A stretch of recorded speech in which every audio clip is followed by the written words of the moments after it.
صينية البطاطس دي جميلة ومختصرة وطعمها حلو قوي. اي حد يقدر يعملها حتى لو ما دخلش المطبخ قبل كده. اول حاجة خالص كده انا هعمل كل المكونات في قلب الكبة.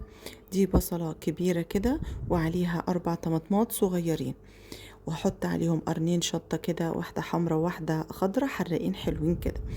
واحط كمان 3 فصوص توم ومعلقة صلصة، والتوم يكون صغير. عندك بقى دبس رمان وصويا صوص، حطي نص معلقة من ده ونص معلقة من ده.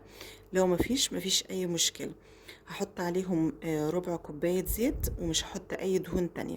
هعتمد على الدهون دي واللي هي الدهون اللي نازلة من الفراخ، وربع كوباية زيت. التوابل هتبقى ملح وفلفل وكمون، واحط توم باودر وبصل باودر وبابريكا ومكعب مرق الدجاج، وهحط عليهم رشة سكر.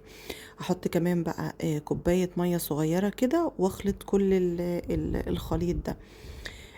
مهما تضربيها هي بتنعم، بس برضو بتفضل المكونات دي مخرزة كده. يعني البصلة بتبقى باينة تحت ايدك بعد ما تضربيها في الكبة. الكبة عامة بتبقى غير الخلاط. الخلاط بينعم زي العصير، لكن دي دايما بتبقى مخرزة وخشنة كده.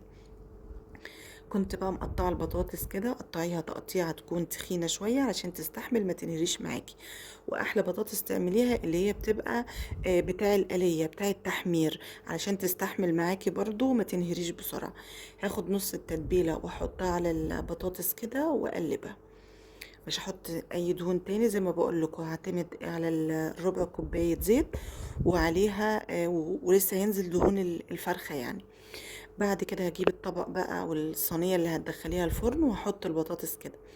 النص التتبيلة التانية انا مخليها للفراخ. تقدري التتبيلة دي تعمليها من بالليل، وتحطي فيها الفراخ تتبل، وتاني يوم تخرطي البطاطس بتاعتك وتبقي تحطي الفراخ. كده تبقى اتبلت وتبقى طعمها احلى واحلى كمان. هجيب بقى الفرخة تبقى معاكي مثلا من كيلو ونص ل2 كيلو. هتستوي عادي. انا فتحاها زي الفراشة كده من ورا، وعاملة فيها فتحات. بس نسيت عملتها من فوق الجلد. الافضل ان انت تعمليها من تحت الجلد عشان الجلد يتنيه سليم، ويبقى شكلها حلو معاكي. هتبلها بقى كلها كده، وادخل التتبيلة ما بين الوراك وفي الصدر وفي كل حتة كده، وهحطها على وش البطاطس. اول ما تحطيها حاولي تفرديها كده وتضغطي على صدرها علشان تفرد اكتر يعني. غطيها بقى. ان كان في عندك ورق زبدة حطيه الاول، وبعدين حطي الفويل فوقها لمدة ربع ساعة كده في الفرن في الأول على نار عالية.